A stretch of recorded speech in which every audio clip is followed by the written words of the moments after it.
Magandang gabi po sa inyong lahat at maligayang prayer meeting na naman. Na? At tayo po ay manalangin muna. Salamat Lord sa gabi ito. Gabayan niyo po ang bawat sa amin na maintindihan yung salita. Sapagat ito yung salita, ipaunawan niyo sa amin. Salamat Lord sa pangalan ng Panginoon Hesus. Amen. Ang atin pong pag-aaralan ay patungkol sa pagpapagaling ng Panginoon. Himala pa rin po, no? Yung mga himala na ginawa ng Panginoon. Na makita natin na ang Panginoon ay nagpagaling ng isang lalaki at binging o lalaki na pipit binging. So yan ang makita natin. Ano ang makita natin sa pagpapagaling ni Jesus sa lalaking pipi at bingi? No? Ang una po ay mapuntahan lang ang lalaki. No? Kahit na napakalayo, mapuntahan lang ang lalaki. Sa talatang 31 ang pagkakasabi, soon after this, Jesus left the region of Tyre and passed through Sidon to the Sea of Galilee, through the region of Decapolis, the 10 Hellenistic cities. So yan ang makita natin. Ito pong Decapolis ay nasa kabila ng Jerusalem at yan po ay 10 mga syudad na ang mga nakatira ay mga Griego, no? So sila ay naniniwala sa mga turo ng mga Griego. At makita natin dito na from Tyre, no? Nandito po yung Tyre sa baybayin ng Mediterranean Sea. Ang Sidon po nasa itaas pa, no? So pagkagaling nila ng Tyre, pumunta ng Sidon, ang Sea of Galilee nasa ibaba pa, no? Kaya pag ganyan po, gumanyan pa, pero hindi naman sinabi riyan na naglayag sila. Kung makita natin, ang ibig sabihin diyan ay namaybay sila sa Sea of Galilee papunta rito sa Decapolis. Kung ang Jerusalem po ay nandito, no, sa kabila, ang Decapolis po nasa kabila naman. At ang nakagitna sa kanila ay ang Jordan River, no. So yan ang makita natin. Kung sa ating kapanahonan po ngayon, yung Decapolis ay Jordan country, no. Country ng Jordan po yan. So yan ang makita natin at pinuntahan ng Panginoon yun. Kahit na napakalayo, ang talagang makita natin, pagkakataon lang ba na pumunta siya roon? O talagang pupuntahan niya itong lalaking ito? No? So sa aking hindi po palagay, kundi talagang pumunta roon ng Panginoon para lang sa lalaking ito, no? So yun, para mapuntahan lang ang lalaking ito. Ang pangalawa, malasakit ng mga tao sa lalaki sa talatang 32. Doon dinala sa kanya ng mga tao, no, yung blue po, yung mga tao, ang isang lalaking pipit bingi, no. Nakiusap sila na ipatong ni Jesus ang mga kamay niya sa lalaki. Dinala nila ang lalaki sa Panginoon, no? Nakiusap sila sa Panginoon na pagalingin o ipatong ang mga kamay sa lalaki. Sa kanilang kapanahonan po kapag pinapatong. Kaya ngayon kahit na kung merong healing ministry ang church, ipinapatong ang kamay, no?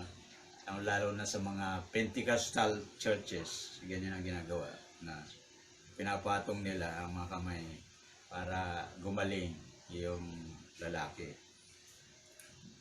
So dinala nila, yan po ay pagmamalasakit, na kung ikaw ay nagdadala sa Panginoon, no, ng isang tao, pagmamalasakit po yan.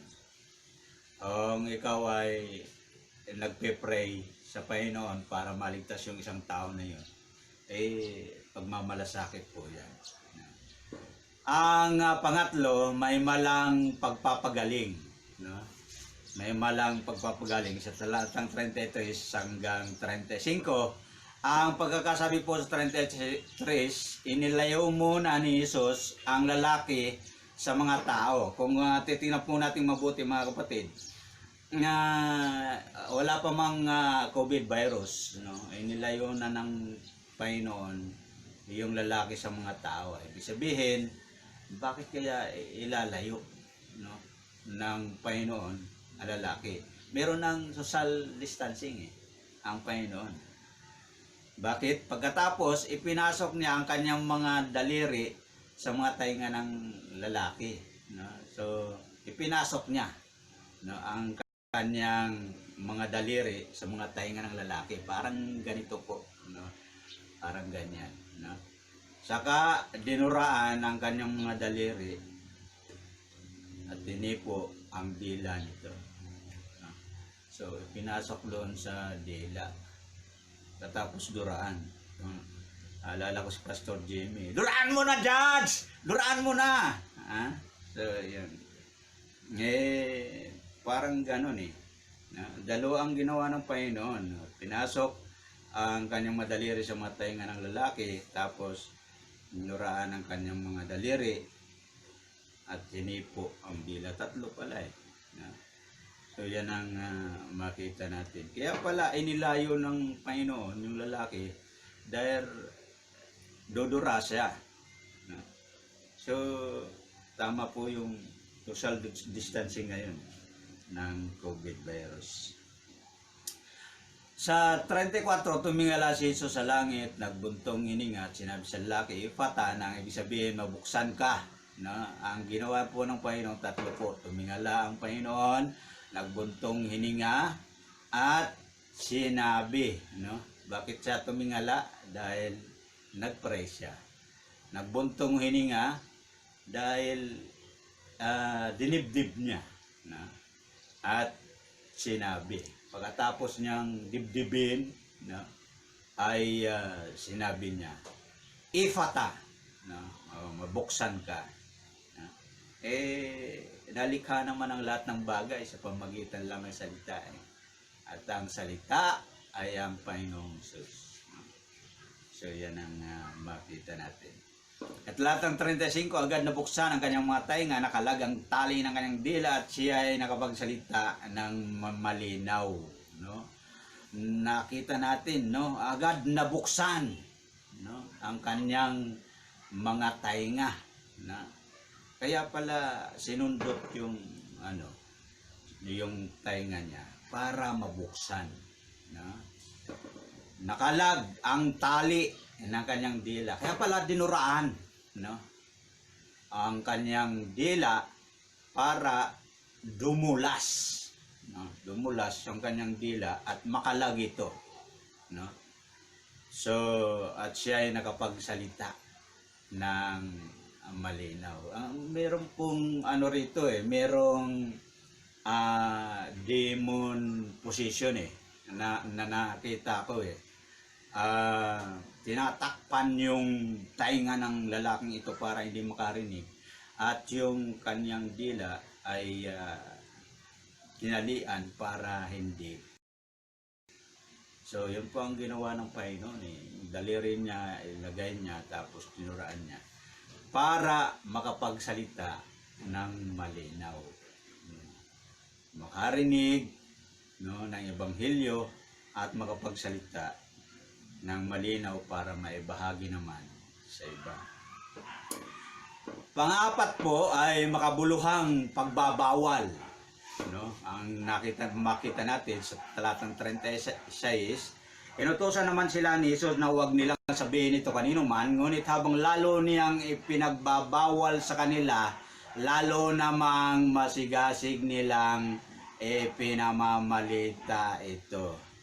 Makabuluhang pagbabawal. Hindi ba alam ng Panginoon na hindi siya susunduin?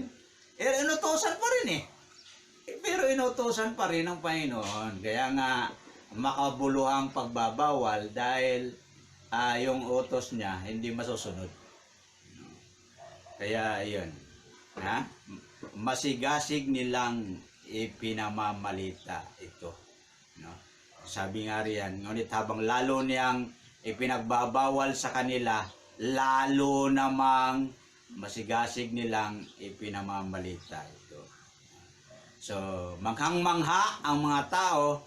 Bakit masigasig nilang ipinamamalita ito? Dahil manghang-mangha ang mga tao. At sinabi nila, napagaling ng ginawa niya, kahit mga pipit bingi ay nagagawa niyang pagalingin. So, yan ang bakit sila namangha? Dahil napakagaling magpagaling. Yan ang Panginoong Hesus. So, ano ang makita natin sa pagpapagaling ni Jesus sa lalaking pipi at bingi? Apuntan lang ang lalaki kahit napakalayo. Malasakit ng mga tao sa lalaki dahil dinala nila sa Panginoon Hesus ang lalaki. May malang pagpapagaling dahil kamangha-mangha nga naman eh.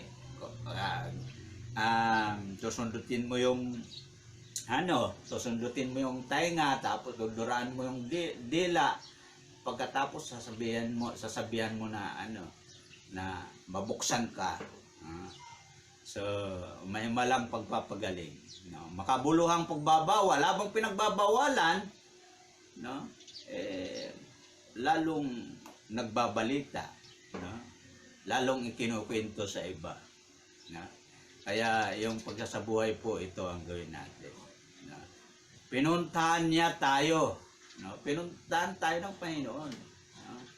Mahal tayo ng Panginoon. Kaya bumaba siya mula sa langit para maligtas tayo. Pinagmalasakitan niya tayo. Kahit na hindi naman tayo kaibig-ibig, makasalanan niya tayo. Pero pinagmalasakitan tayo ng Panginoon. Namatay siya roon sa krus eh. Hinagupit siya ng napakaraming bisis. Di na nga siya makilala ng mga tao eh. Dahil sa kanyang sugat eh. Pero pinagmalasakitan niya tayo. Pangatlo, pinagaling niya tayo. No? Hindi natin kayang baguhin yung sarili natin eh. Pero ang Panginoon nagbago sa atin. Makasalanan tayo. At paunti-unti binabago niya tayo. Yung kasalanan natin pinatawad eh. Yun eh, pagpapagaling yun, no? Ng Panginoon sa atin. Pang-apat, pinagbabalita niya tayo kung paano po tayong naligtas, kung paano tayong nakakilala sa Panginoon, ibalita natin sa iba. Kung paano binago tayo ng Panginoon, kung paano pinagaling tayo ng Panginoon, kung paano pinagmalasakitan tayo ng Panginoon, kung paano pinuntahan tayo ng Panginoon, ibalita natin yan. Para ang iba naman maligtas. Tayo po'y manalangin. Salamat Lord sa gabing ito na dito sa amin. Sagutin niyo po ang mga panalangin namin sa pangalan lamang ng Panginoong Hesus. Amen.